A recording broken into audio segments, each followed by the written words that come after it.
సదాశివసమారంభాం వ్యాసశంకరమధ్యమాం అస్మదాచార్యపర్యంతం వందే గురుపరంపరాం. భారతీయ గురు పరంపరకి ప్రణమిల్లుతూ ఈనాటి ఆషాఢ పౌర్ణమి అంటే గురు పూర్ణిమ అనేకమైనటువంటి అమృత భావనలు మనస్సులో కలుగుతున్నటువంటి వేళ ఈ సంధ్యా సమయంలో పరమేశ్వరానుగ్రహంతో సత్యసాయి భగవానుడి యొక్క దివ్యానుగ్రహంతో గురు పరంపర దాని వైభవాన్ని కాసేపు మాట్లాడుకుందాం.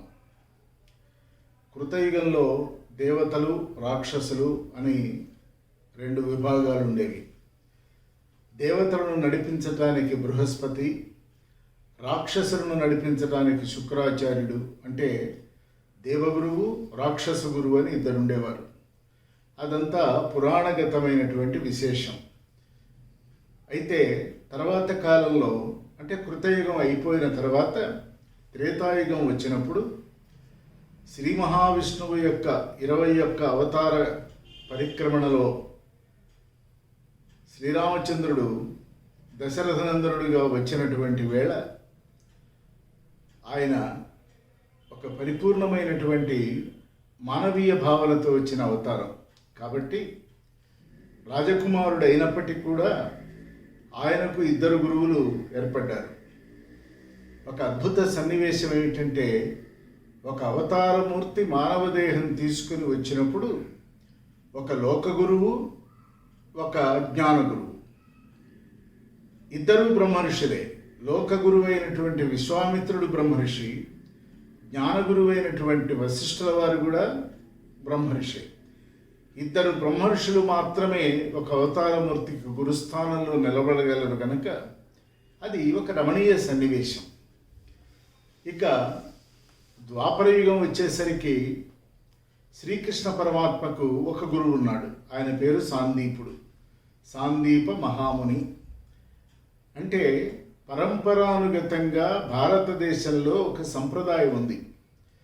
భగవంతుడైనా సరే మానవదేహం తీసుకుని వచ్చినట్లయితే ఆయనకి ఒక గురువు ఉండాలి.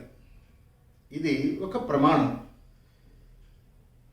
ఇది జరుగుతుండగానే మన కలియుగం ప్రవేశించింది.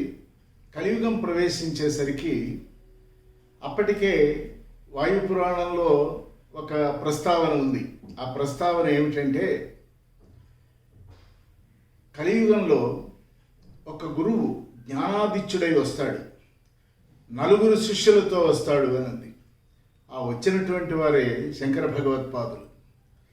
కాస్త మళ్ళీ వెనక్కి వెళ్ళి ద్వాపరయుగంలో చూసినట్లయితే కృష్ణనామంతో 3 వచ్చారు. ఒకరు మనందరికీ తెలిసినటువంటి యోగీశ్వర కృష్ణుడు. ఆయన జ్ఞానస్వరూపుడు, జగద్గురువు. జగద్గురువు మాత్రమే కాక లోకగురువు కూడా. ఇందాక అనుకున్నట్లుగా లోకగురువు కూడా ఉండాలి. ఎవరు ఈ లోకగురువు అంటే వేదాలన్నీ ఒక రాశి పోసి ఉంటే వాటిని సామ, రుక్, యజుహు అనేటువంటి 3 వేదాలుగా విభజించి దీని యందు ఇంకా చెప్పబడవలసి ఏది మిగిలి ఉన్నదో దానిని అథర్వణ మహర్షి పేరు మీద అథర్వణ వేదంగా అంటే చతుర్వేదంగా మనకి వ్యాసుల వారు పరిష్కారం చేశారు. అయితే ఈవేళ మనం గురు పూర్ణిమ జరుపుకుంటున్న సందర్భం ఏమిటంటే ఇది వ్యాసుల వారు జన్మ ఎత్తినటువంటి రోజు, మన భాషలో పుట్టినరోజు. ఆయన అసలు పేరేమిటి? ద్వీపంలో పుట్టాడు గనక ద్వైపాయనుడైనాడు. వేదాలను చక్కగా విభజించి పరిష్కరించారు గనక వేదవ్యాసుల వారైనారు. అలాగే ఆయనకు అసలు పేరేమిటి అని అంటే ఆయన పేరు కృష్ణ. జ్ఞానస్వరూపుడైనటువంటి పరమాత్మ కృష్ణనామంతో ఒక భాగం, లోకగురువుగా వ్యాసుల వారు కృష్ణనామంతో మరొక భాగం, ఇక చిచ్చక్తిగా జగజ్జననిగా స్త్రీ స్వరూపిణిగా జగదాధారిణిగా జగచ్చోదక శక్తిగా ద్రౌపది, ఆమె పేరు కూడా కృష్ణయే. అంతేకాదు కృష్ణుడు, వ్యాసుల వారు, ద్రౌపది ముగ్గురి శరీర ఛాయ నీలమేఘ ఛాయ. ఇది ఒక ఆశ్చర్యం, ఇది ఒక అద్భుతం.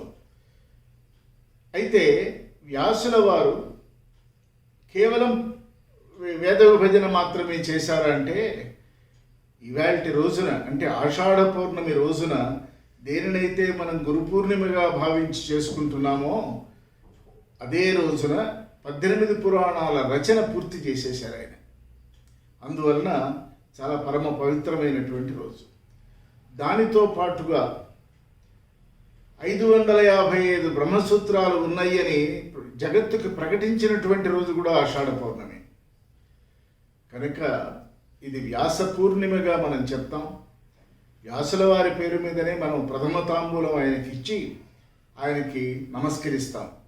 లోకగురువు, జ్ఞానస్వరూపుడు, విజ్ఞాన సర్వస్వం. లేకపోయినట్లయితే 18 పురాణాలు ఒకవైపు, మహాభారతం ఒకవైపు జయనామంతో రాశారు ఆయన.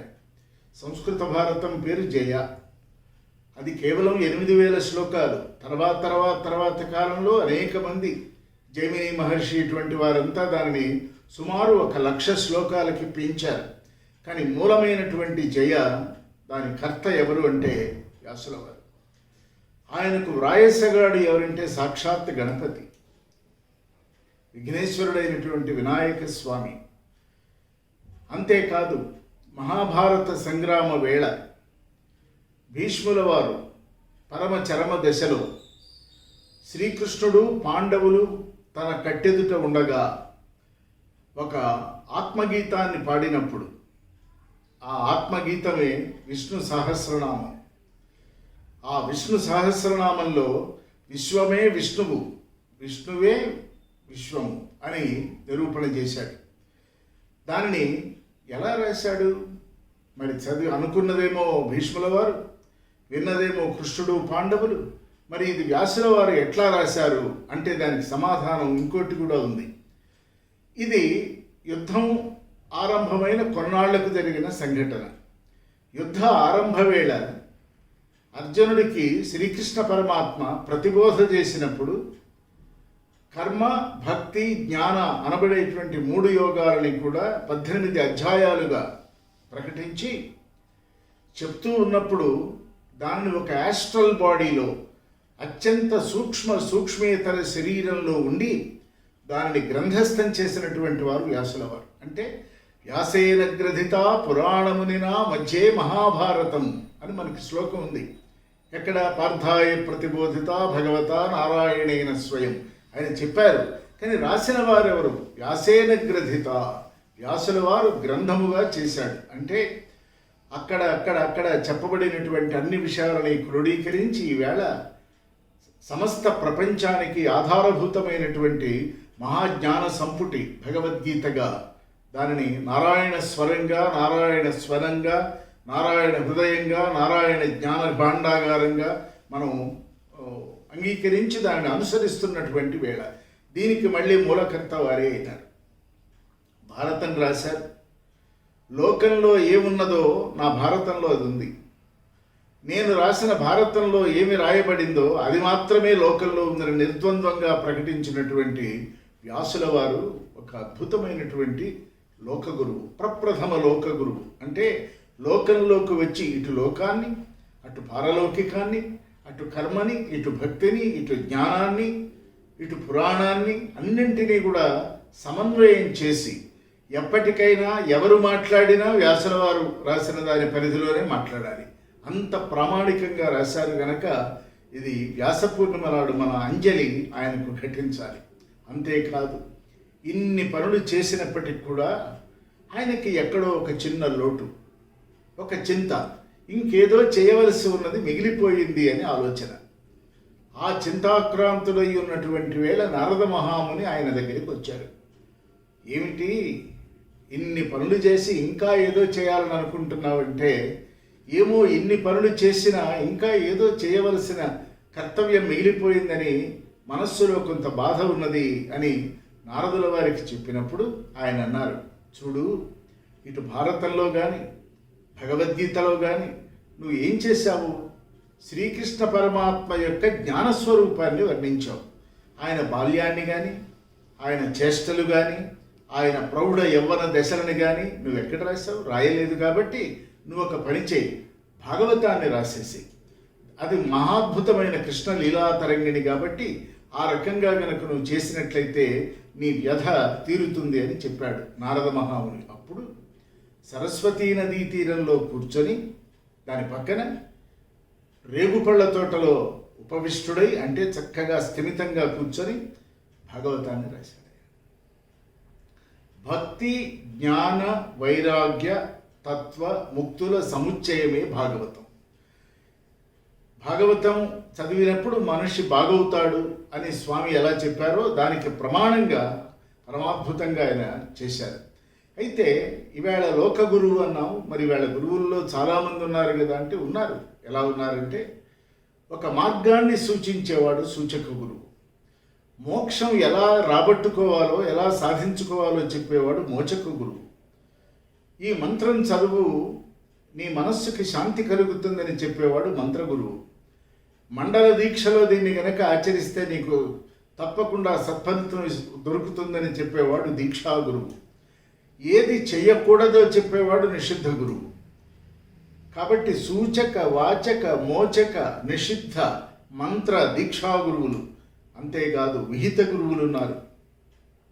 ఏది ఈ ప్రపంచానికి ఉపయోగిస్తుందో, ఏ పలుకు వలన, ఏ మాట వలన, ఏ ఉపదేశం వలన, ఏ సందేశం వలన, ఏ ఆదేశం వలన అవతల వ్యక్తికి ఒక ఉన్నత స్థితి కలుగుతుందో దానిని ఇవ్వగలిగినటువంటి వాడు విహిత గురువు అవుతున్నాడు. వీటన్నింటినీ మించి కడగా కారణ గురువు ఒకడున్నాడు. ఆ కారణ గురువు ఎవరు అంటే, మనం ఈ జన్మ ఎందుకు ఎత్తి వచ్చాం, వచ్చి ఏం చేయాలి, అసలు ఎందుకోసమై అధ్యాత్మం చేయాలి, ఎందుకోసమై ఈ కర్మభక్తి జ్ఞాన యోగాలలో మనం నిలకడ చెందాలని చెప్తూ మానవ జీవిత పరమార్థం తనను తాను ఎరుకలో నిలకడ చెందటమే. కాబట్టి అటువంటి ప్రస్థానం, అటువంటి ప్రయాణం వైపు పరమ ప్రశాంతంగా, సులభంగా, సుందరంగా, హాయిగా, ప్రసన్నంగా, ప్రశాంతంగా నడిపించగలిగినటువంటి వాడు కారణ గురువు అవుతున్నాడు. ఆ కారణ గురువే ఆత్మల గురించి బోధించిన నాడు ఆయన సద్గురువు అవుతున్నాడు. వీటన్నింటితో పాటు ఆయన జగద్గురువు కూడా అయి ఉంటాడు. అంటే కారణ గురువు, సద్గురువు, జగద్గురువు ఒక్కటే. మరి ఈ జగద్గురువు అంటే ఎవరు అని, జగత్తుని గురువుగా భావించిన వాడు జగద్గురువు. తాను జగత్తుని నడిపిస్తూ గురుస్థానంలో ఉండేటువంటి వాడు జగద్గురువు. నిజానికి అన్నమాచార్యుల వారు తానే ఇందరి గురుడు అని ఒక అద్భుతమైనటువంటి సంకీర్తన చేశాడు. దానిలో కపిలుడై దత్తాత్రేయుడై అంటాడు. సాంఖ్యయోగాన్ని చెప్పిన కపిలుడు, ఈ ప్రపంచంలో నాకు 24 మంది గురువులు ఉన్నారు అని చెప్పినటువంటి దత్తాత్రేయుడు, వీళ్ళందరూ గురు స్వరూపాలే. గురువు అంటే మనకంటే అధికమైనవాడు, మనకంటే అనేక విషయాలు తెలిసినవాడు, మనకు ఏ సందేహం వచ్చినా దానిని నిర్ద్వంద్వంగా పటాపంచలు చేయగలిగినవాడు, శాస్త్ర ప్రమాణంగా సమాధానం చెప్పగలిగినవాడు. ఈతడు జగద్గురువు అవుతున్నాడు, సద్గురువు అవుతున్నాడు. ఇక ఆత్మగురువు అంటే, ఆత్మగురువు అంటూ ప్రత్యేకంగా లేడు. రమణ మహర్షి చెప్పినట్లు ఆత్మే గురువు. ఎన్ని చెప్పినా ఇదంతా బయట చెప్పుకునే మాటలు. మరి మనకి ఎవరు లోపల చెప్తున్నది, మనల్ని నడిపిస్తున్నది ఎవరు అని ప్రశ్నిస్తే ఆత్మే. అందుకనే ఒక ప్రమాణం ఏంటంటే, ఈశ్వరో గురురాత్మేతి మూర్తిభేద విభాగిని. కంటికి కనపడని ఈశ్వరుడు, ఎప్పటికైనా కనుగొనవలసినటువంటి ఆత్మ, ఈ రెండు కలబోసుకుంటే నీ కట్టెదుట ఉన్నటువంటి వాడు ఆ గురువు. ముగ్గురు ఒక్కటే. ఈశ్వరో గురు ఆత్మ ఇతి ఒక్కరే. కానీ మూర్తి భేద విభాగిని, ఈశ్వరుడు కనపట్టలేదు, నిరాకార నిర్గుణ పరబ్రహ్మ తత్వంగా ఉన్నాడు. ఆత్మ లోపల నేను అహమహమితి సాక్షాత్ ఆత్మరూపేణ భాతి, లోపల ఆత్మస్వరూపంగా వెలుగుతున్నది గనక అది మనం అనుభవించవలసిందే తప్ప కంటితో చూసేది కాదు. మరి ఈ గురువు ఎవరు అంటే, ఆ రెండూ కలబోసుకొని కట్టెదుట మనకి నిలబడి ఇది మంచి, ఇది చెడు, ఇట్లా ఉండాలని చెప్పేటువంటి వాడు గనక ఈ ముగ్గురి రూపాలు, నామాలు భేదంగా ఉన్నాయి కానీ తత్వము ఒకటే. అది ఏకమేవా ద్వితీయం బ్రహ్మ. రెండోదంటూ లేని ఏకమైన అఖండ చిద్ఘనమైన వస్తువు ఏదైతే ఉన్నదో అది ఆత్మ కాబట్టి ఆత్మే గురువు అనేటువంటి ఒక ప్రమాణం. ఈ వ్యాసుల వారు ఇంత అద్భుతమైనటువంటి విషయాలన్నింటినీ కూడా చాలా పరిపూర్ణంగా మనందరికీ అర్థమయ్యేట్లు చెప్పి ఇంకొక ప్రమాణం కూడా చెప్పారు ఆయన. అది ఎప్పుడు ఆ ప్రమాణం వచ్చిందంటే మనకి తర్వాత కాలంలో వచ్చింది. త్రేతాయుగం అయిపోయింది, ద్వాపర యుగం అయిపోయింది.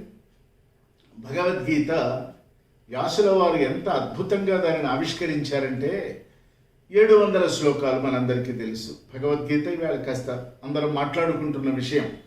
కానీ ఆయన అసలు మొదలు పెట్టడమే ధర్మక్షేత్రే కురుక్షేత్రే అంటూ మొదలుపెట్టారు. కురుక్షేత్రం జీవితం పక్కన పెట్టినట్లయితే ధర్మ అనేటువంటి 2 అక్షరాలతో ఆయన ప్రారంభించాడు. చిట్ట చివరికి ఏమన్నాడు? ఎత్ర యోగీశ్వర కృష్ణో ఎత్ర పార్థో ధనుర్ధర తత్ర శ్రీ విజయోభూతి ధ్రువానీతిర్మతిర్మమ అని 2 అక్షరాలతో ముగించాడు. మమ, అక్కడ ధర్మ, ఇక్కడ మమ.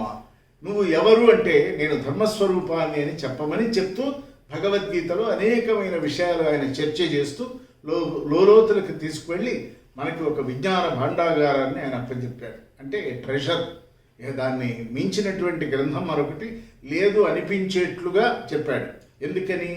జీవితానికి పనికొచ్చేటువంటి కొన్ని విలువలు, కావలసిన మార్గదర్శనాలు, అంతర్దర్శనాలు, మానవుడి మనోస్థితి, మానసిక పరిస్థితులు, జీవితం విసిరే సవాళ్ళు, వాటిని ఎదుర్కోగలిగిన ధైర్య స్థైర్య ధీర వీర గంభీర స్థితులు అన్నింటినీ పరమాద్భుతంగా విషాదయోగంలో మునిగిపోయినటువంటి అర్జునుడిని ఆధారం చేసుకుని చిట్ట చివరికి మోక్ష సమన్యాస యోగం చెప్పాడు.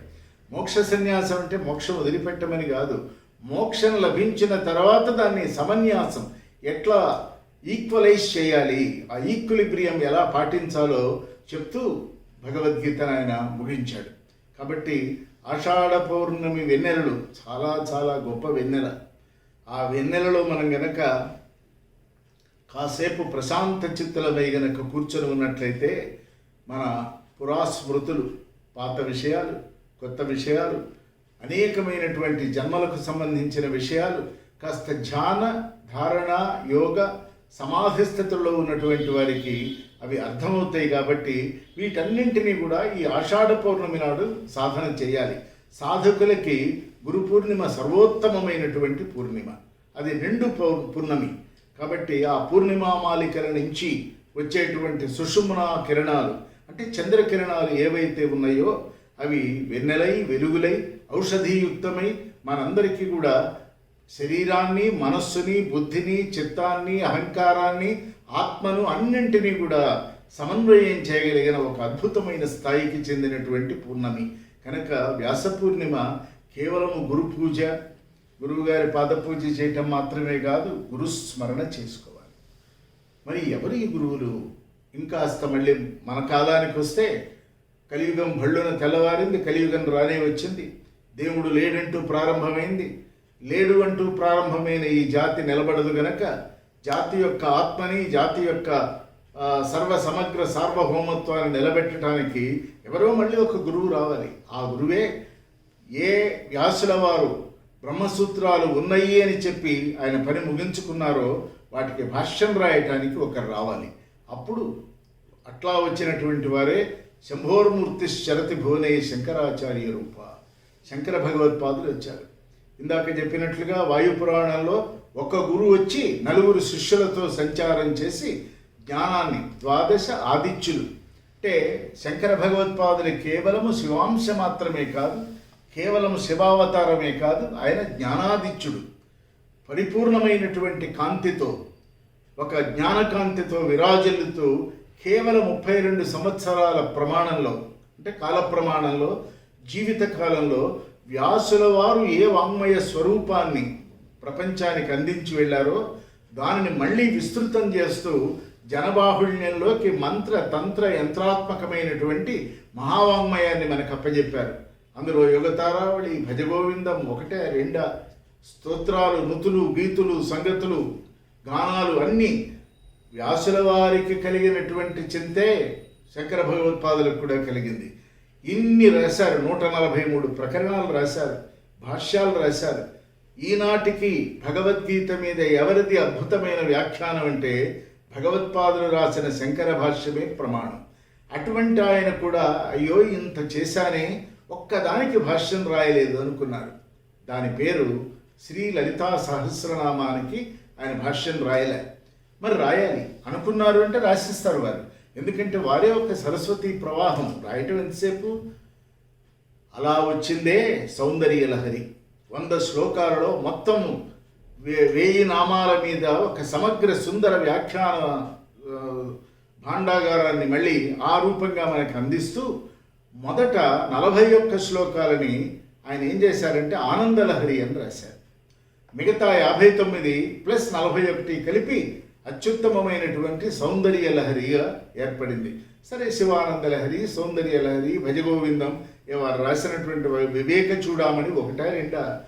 అంటే మానవుడు ప్రాపంచికమైన ఏ విద్య చదివినప్పటికీ కూడా ఆధ్యాత్మిక విద్య కనుక తెలియకపోయినట్లయితే ప్రాపంచిక విద్య అన్నం పెడుతుంది, ఉద్యోగం ఇస్తుంది, భద్రమైన జీవితాన్ని ఇస్తుంది, ఏదో ఆ జీవితం వెళ్ళిపోయే వరకు సరిపోతుంది. కానీ దీనికంటే అతీతమైన, ఉన్నతమైన, ఉదాత్తమైన, ఉత్కృష్టమైన, మహోన్నతమైనటువంటి ఒక జ్ఞాన పరిధిలో కనుక జీవుడు వెళ్ళగలిగినట్లయితే అక్కడ తాను పొందేది ఆనందం. ఇప్పటిదాకా పొందిందంతా జాయ్, హ్యాపీనెస్, బ్లిస్ అంతే. అది ఎక్స్టసీ, ఎగ్జాల్టేషన్ అంటాం. ఈ పదాలు ఎందుకు వాడుతున్నామంటే తేలిగ్గా అర్థమవుతాయి కదా అని. కాబట్టి కేవలం ఒక ఆనందం, కేవలం సంతోషం, కేవలం సుఖం కాదు. ఏ బ్రహ్మానందాన్ని గురించి మనం మాట్లాడుతున్నామో ఆ బ్రహ్మానంద స్థితిని ఇవ్వగలిగినటువంటి వాంగ్మయాన్ని శంకరులు ఇస్తూ వారే రాసినటువంటి మరొక్కటి ఉన్నది. ఇందాక గురువుల గురించి మాట్లాడుకున్నాం, అనేక గురువులు. కానీ ప్రధానంగా 3 రకాల గురువులు ఉంటారు లోకంలో. ఒకరు ట్రాన్స్లేటర్, ఓ గ్రంథం తీసుకుంటాడు, ఆ గ్రంథంలో శ్లోకం చదువుతాడు, శ్లోకానికి అర్థము, తాత్పర్యము, ఆ పర్యాయ పదాలు ఏమిటి, అదేమిటి, దాని కింద ఎసెన్స్ ఏమిటి కాస్త వివరణగా చెప్తాడు, ట్రాన్స్లేట్ చేస్తాడు భావాన్ని. రెండో ఆయన ట్రాన్స్పోర్ట్ చేస్తాడు, తాను చెప్తూ, తాను అనుభవిస్తూ వింటున్నవాడిని కూడా తనతో పాటు ప్రయాణం చేసి తీసుకెళ్తాడు, అతడు ట్రాన్స్పోర్టర్. మూడో వాడు ఉంటాడు ట్రాన్స్మిటర్, ఆయన ఎవరితో ఏం మాట్లాడు, ఆయన పేరే దక్షిణామూర్తి. మౌన వ్యాఖ్యా ప్రకటిత పరబ్రహ్మతత్వం యువానం అని శంకర భగవత్పాదులు దక్షిణామూర్తి స్తోత్రం రాస్తూ మళ్ళీ దాన్ని కూడా విశ్వం దర్పణ దృశ్యమాన నగరీ తుల్యం నిధాంతర్గతం పశ్యన్నాత్మని మాయయా బహిరివోద్భూతం యథా నిద్రయా యస్సాక్షాత్కురుతే ప్రబోధ సమయే స్వాత్మానమేవాద్వయం తస్మై శ్రీ గురుమూర్తయే నమ ఇదం శ్రీ దక్షిణామూర్తయే అంటూ ఈ ప్రపంచంతో ప్రారంభించి ఆత్మ వైపు, బ్రహ్మాండం వైపు, 14 లోకాల వైపు జీవుణ్ణి ఆధ్యాత్మిక ప్రయాణం చేయించినటువంటి పరమాద్భుతమైనటువంటి స్తుతి గీతమే దక్షిణామూర్తి స్తోత్రం. కాబట్టి దక్షిణామూర్తి మౌన వ్యాఖ్య చేశారట. ఆయన ముందు కూర్చున్న శిష్యులు ఎవరు అంటే సనక సనందనాది మహర్షులు. జ్ఞానంలో వాళ్ళు వృద్ధులు, దక్షిణామూర్తి యువకుడు, యువానం. కానీ వీరు అడగటం లేదు, వారేం చెప్పటం లేదు, కానీ అన్ని సందేహాలు పటాపంచలైపోయినాయి. ఆనందపడిపోతున్నారు. ఆయన కూడా చిన్ముద్ర వేసి ఆనంద ముద్రతో ఉన్నారు. ఎవరు? దక్షిణామూర్తి. కాబట్టి శంకర భగవత్పాదులు ఈ ప్రపంచానికి మొత్తం ఏం కావాలో, ఒక దేవీ దేవతల్ని కీర్తించాలన్నా, ఆరాధించాలన్నా, ఉపాసన చేయాలన్నా ఆయన అన్ని రకాల స్తోత్రాలు మనందరికీ కూడా సంస్కృత భాషలో పరమాద్భుతంగా అందించారు. వారొక గురువు. కాబట్టి ఈవేళ మనం ఎవరికి నమస్కరించాలంటే దేవగురువు అయిన బృహస్పతికి నమస్కరించాలి ముందు. ఆ తర్వాత విశ్వామిత్రుడికి నమస్కరించాలి. విశ్వామిత్రుడు కోపిష్టి కదా, అహంకారి కదా అనకండి, ఆయన బ్రహ్మర్షి. అంతేకాదు ఈవేళ ఏ సంప్రదాయ గాయత్రిని మనందరం ఉపాసన చేస్తున్నామో దానికి కర్త ఎవరంటే ఆయన. విశ్వామిత్రుడే కర్త దానికి. అంతకుముందు వశిష్ఠుల వారు దాన్ని చెప్పినప్పటికీ, బ్రహ్మముఖంలో నుంచి అది వెలువడినప్పటికీ దానికి ఒక అనేకమైనటువంటి కూర్పులు చేర్చి పరిపుష్టం చేసి జగత్తుకు ఇచ్చినవాడు గాయత్రి మహామంత్ర ద్రష్ట విశ్వామిత్రుడు. నమస్కరించాలి. 33,000 శ్లోకాలతో మానసికమైన పరిస్థితులలో మనిషి ఎలా జీవించాలి, మనస్సుని ఎట్లా నిబ్బరించుకోవాలి, నిగ్రహించుకోవాలి, నిరోధించుకోవాలి, ఇవన్నీ కూడా చెప్తూ యోగ వాసిష్టాన్ని శ్రీరామచంద్రుడికి ఉపదేశించినట్లుగా ఈ లోకానికి అందించిన జ్ఞానగురువు వశిష్ఠుల వారికి మనం నమస్కరించాలి. ఆ తర్వాత వ్యాసుల వారికి నమస్కరించాలి. వారితో పాటు జగద్గురువు అయినటువంటి కృష్ణ పరమాత్మని తలుచుకొని వారికి నమస్కారం చేయాలి. శంకర భగవత్పాదులకి చేయాలి. అందుకనే వ్యాస శంకర మధ్యమాం అన్నారు.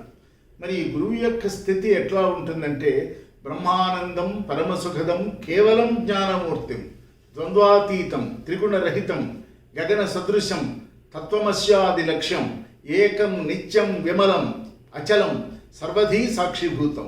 ఎంత అద్భుతమైన భారతీయ ఆత్మ ఇది. ఇన్ని ఉన్నవాడు మాత్రమే గురువు అవుతాడు. వేషం వేసుకున్నవాడు గురువు కాలేడు. అసలు బ్రహ్మానంద స్థితిలో ఉండాలి. ఏకం, ఈ ప్రపంచము నేను ఒక్కటే. అచలం, కదలకుండా ఉంటాడు. విమలం, పరిపూర్ణంగా పవిత్రంగా ఉంటాడు. కాబట్టి ద్వంద్వాతీతం, సుఖదుఖాలకి అతీతంగా ఉంటాడు. గుణాతీతం, 3 గుణాలకి అతీతంగా ఉంటాడు. గగన సదృశం, ఆకాశం ఎంత శూన్యమో ఇన్ని ఉండి కూడా ఏమీ తెలియనట్లు ఉంటాడు. అది విశేషం. కాబట్టి ఈ గురు సంప్రదాయంలో మనం ఈవేళ విచారణ చేస్తూ వారికి నమస్కరించాలి.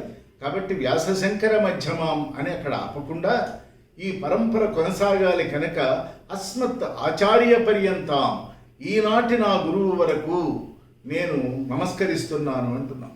ఈనాడు ఈ గురువు ఎవరు అని గనక చేసినట్లయితే మంచిని బోధించి మంచి మార్గాన్ని సూచించి మోక్షమే అంటే మోహక్షయమే అత్యున్నతమైనటువంటి భావన అని చెప్పి ఏది చేసినా దీక్షతో చేయమని, మంత్రాత్మకంగా చేయమని, లోకానికి హితంగా చేయమని, జాతి మత వర్గాలను దాటి మానవ జాతి అంతా ఒక్కటే అనేటువంటి భావనలో నిలకడ చెందమని చెప్పేటువంటి గురువుకి నమస్కరించాలి. అంతేకాదు మనందరం కూడా అత్యంత సాధారణమైనటువంటి జన్మ ఎత్తిన వాళ్ళం కనుక మనందరికీ అతి బాల్యంలో, పవిత్ర బాల్యంలో పలక మీద ఓం నమశివాయ అని రాయించి ఎవరైతే అక్షరాభ్యాసం చేయించారో ఆ గురువు మనకి వేళ గుర్తులేరు. వారు మనకంటే చాలా ముందు వారు దేహం వదిలిపెట్టి వెళ్ళిపోయి ఉంటారు. కానీ ఆ రాయించని వాడంటూ లేడు. ఆ రాయించినటువంటి ఆ అజ్ఞాత అదృశ్య గురుమూర్తికి నమస్కరించాలి ముందు.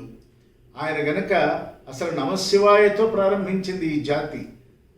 ఆ తర్వాత మనం స్కూల్కి వెళ్తాం, పాఠశాల నుంచి హై స్కూల్కి వెళ్తాం.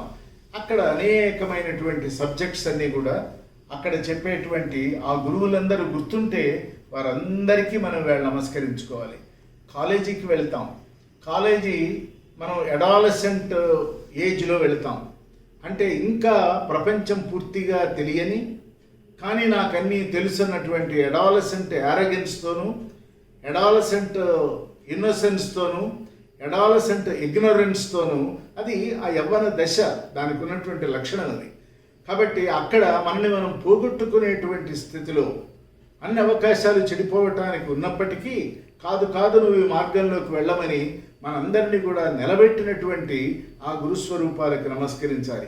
వాళ్ళు ఉపాధ్యాయులుగా, అధ్యాపకులుగా, లెక్చరర్స్గా, ప్రొఫెసర్స్గా ఉండొచ్చుగాక, మళ్ళీ వాళ్ళు ఎవరు అంటే మార్గదర్శనం, గమ్యం వైపు నడిపించిన వాళ్ళు, గురి చూపించిన వాడే గురువు. కాబట్టి వాళ్ళకి నమస్కారం చేయాలి. ఇక అంతేకాదు ఒక ఆప్తవాక్యం చెప్పిన వాడు గురువు, ఆపన్నహస్తం అందించి మనల్ని కాపాడిన వాడు గురువు.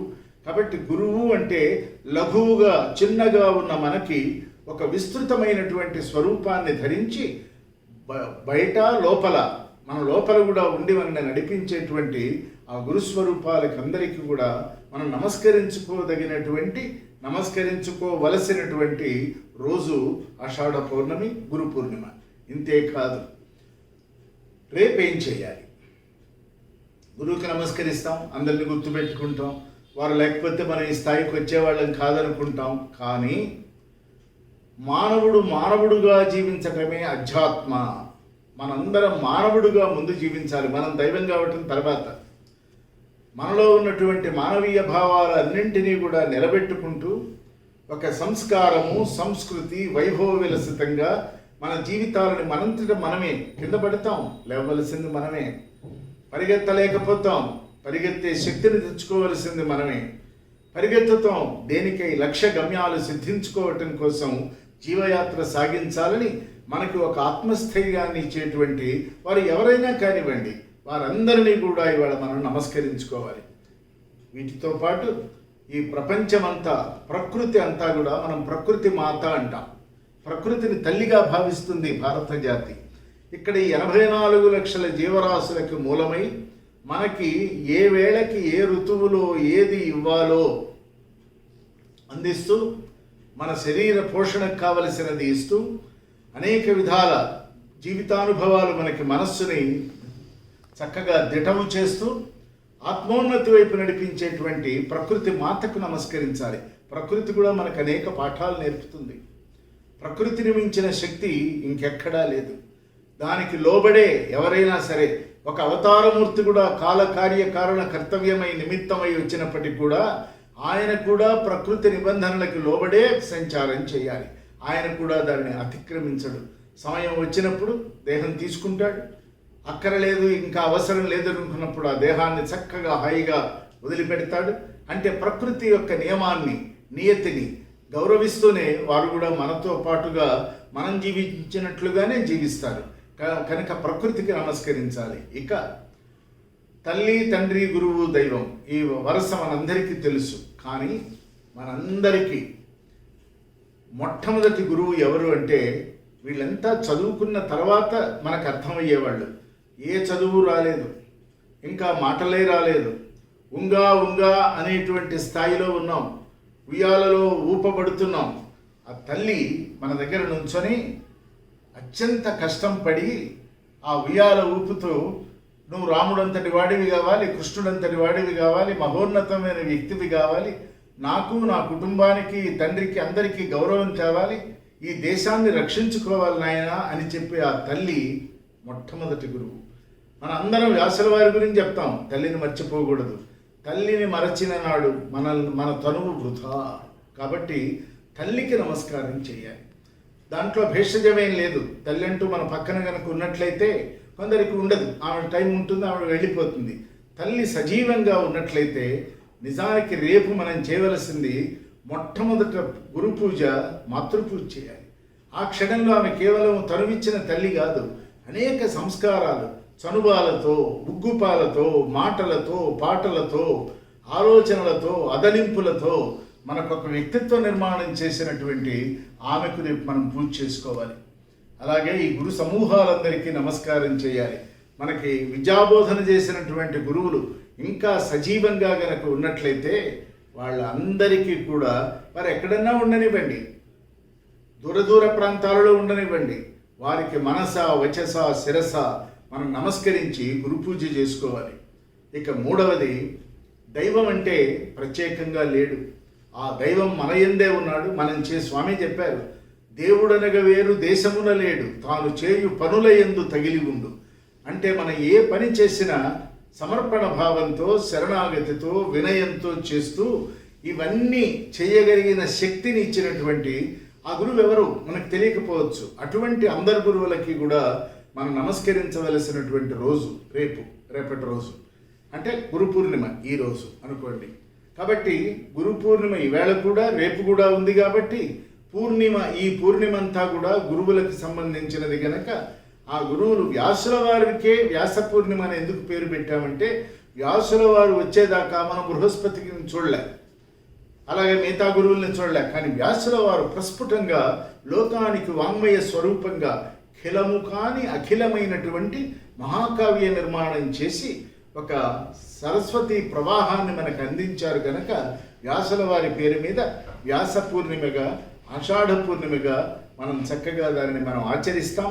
అలాగే ఈవేళ మనందరం కూడా ఒక్కో గురువుని ఒక్కొక్కరు ఆశ్రయిస్తారు. కారణాలు వారి వారి ప్రాప్తిని బట్టి, అనుగ్రహాన్ని బట్టి, యోగ్యతని బట్టి, వాళ్ళు చేసుకున్న సాధనా తీవ్రతని బట్టి, తపస్వాధ్యాయ శక్తులను బట్టి ఒక గురువు మన జీవితంలోకి ప్రవేశిస్తాడు. అట్లా మన అదృష్టం ఒక అవతారమూర్తి. చూడండి, రాముడికి 2 గురువులు ఉన్నారు, కృష్ణుడికి 1 గురువు ఉన్నాడు. అసలు దత్తాత్రేయుడి జగత్తు మొత్తాన్ని తన గురువు 24 విధాల భావించాడని చెప్పుకున్నాం కదా. అసలు గురువే లేని ఒక అవతారమూర్తి సత్యసాయి బాబా వారు. ఆయన గురువు లేరు, ఎవరున్నారు? కాబట్టి గురువు అవతారమూర్తి కలిపి ఈశ్వరో గురురాత్మేతి అన్నామే. కనుకని ఆయన ఈశ్వరుడు గనక, ఆయన గురువు గనక మనందరినీ ఆత్మస్వరూపులుగా భావించారు. You are me, I am you అన్నది ఆయన ఒక్కరే. ఎందుకనంటే మనకు ఆయనకు అభేదం చెప్పుకున్నారు. మీరు నేను ఒకటేనని చెప్పారు ఆయన. త్వమేవాహం న సంశయ. ఏముంది తేడా? నిస్సంశయంగా, సందేహం లేకుండా నువ్వు నేను ఒకటే. కాబట్టి ఈ 3 కలిపినటువంటి ఒక పుంజీభూతమైనటువంటి పరమాత్మ స్వరూపం ఏదంటే భగవాన్ శ్రీ సత్యసాయి బాబా వారు కనుక మనకి వ్యాసుల వారిని తలుచుకుందాం, అందరినీ తలుచుకుందాం. కానీ కొలవలసినటువంటిది ఎవరు అంటే సత్యసాయి భగవానుడు. ఎందుకు అంటే ప్రత్యక్షంగా మనం పరమాత్మని చూశాం. ఆయన గురువై నడిపించారు మనల్ని. కేవలం ఒక జాతిని కాదు, సమస్త ప్రపంచాన్ని నడిపించారు గనక గురు పూర్ణిమ నాడు ఈవేళ వ్యాసుల వారు కనపడరు కంటికి, కృష్ణుడు కనపడ్డు, తర్వాత చెప్పుకున్న దత్తాత్రేయుల వారు కనిపించరు. కంటికి కనిపించనక్కరలేదు. గురువు ఎప్పుడు ఆత్మస్వరూపంగా మన యందే ఉంటాడు. ఈవేళ సత్యసాయి భగవానుడు కూడా కేవలము ఫామ్లెస్గా ఉన్నారు. అంటే నిరాకార నిర్గుణ పరబ్రహ్మమూర్తిగా తత్వంగా ఉన్నారు. కానీ ఆ మూర్తి, ఆ బొమ్మ మనకు తెలుసు. ఆ స్వామి ఏమిటో మనకు తెలుసు. ఆయన ఎలా నడిచారో, ఎలా మాట్లాడారో, ఎలా మనందరినీ నడిపించారో. మనం చాలా లాభం పొందాం జీవితంలో.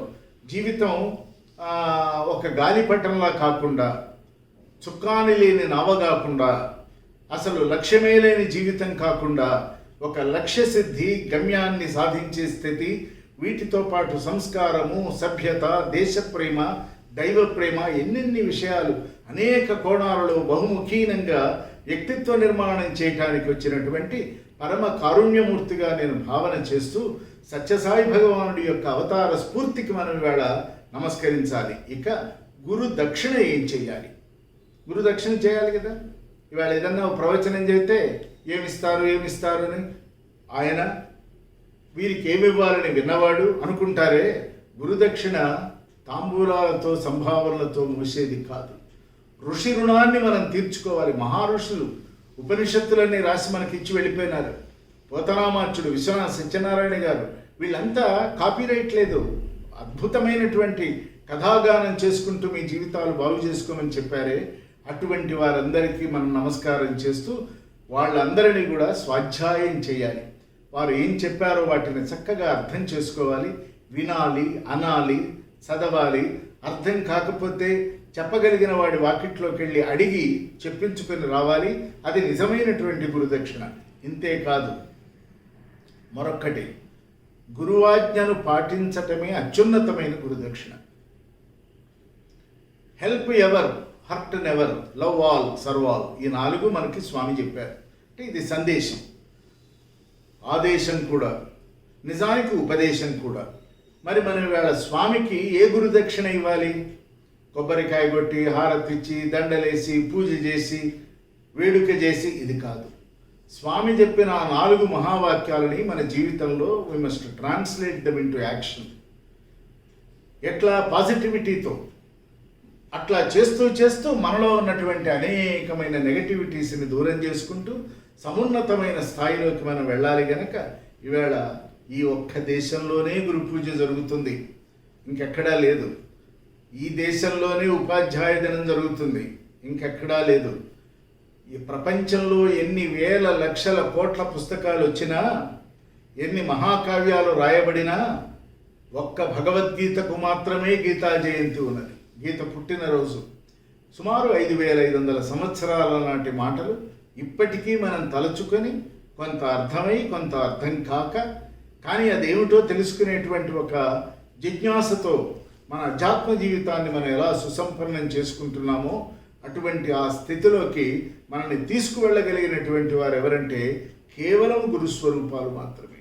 అటువంటి మహాగురువులకి మనం ప్రణమిల్లుతూ ఈవేళ గురు పూర్ణిమ అనేటువంటి అద్భుతమైనటువంటి ఇది ఈవేళంతా మళ్ళీ రేపు పొద్దున సూర్యోదయం దాకా మనం ఈ పౌర్ణమిని అనుభవించటానికి నిడుపాటి రేయంతా కూడా పౌర్ణమితో వెన్నెలతో సంభరితమై ఉన్నది గనక అటువంటి ఆ కాలానికి నమస్కరిస్తూ, ఆ గురు సమూహానికి నమస్కరిస్తూ మనందరం కూడా సర్వజన సమ్మతమైన జీవితాన్ని, తోటి వారందరికీ ఉపయోగపడే జీవితాన్ని, మనకు తెలిసిన 4 మాటలు, ఏ రకమైన అపేక్ష లేకుండా నిరపేక్షతో ఈ ప్రపంచానికి అందించగలిగినటువంటి ఒక సంస్కారాన్ని, వీటన్నింటినీ కూడా మనం బదిలపరచుకుంటూ మన జీవితాన్ని భద్రజాతిగా, ముక్తజాతిగా, భక్తజాతిగా, తత్వజాతిగా తీర్చిదిద్దేటువంటి ఆ బృహత్తర నిర్మాణంలో మనందరి గురువుల యొక్క అనుగ్రహం మనకు లభించాలి. అటువంటిది మనకు అనుగ్రహించగలిగినటువంటి గురు సమూహాలకి మరొక్కసారి ప్రణమిల్లుతూ మీ అందరికీ గురు పూర్ణిమ శుభకామనలు, శుభాకాంక్షలు, మంగళాశాసనాలు చేస్తూ సాయిరాం. సమస్తలోకా సుఖినో భవంతు.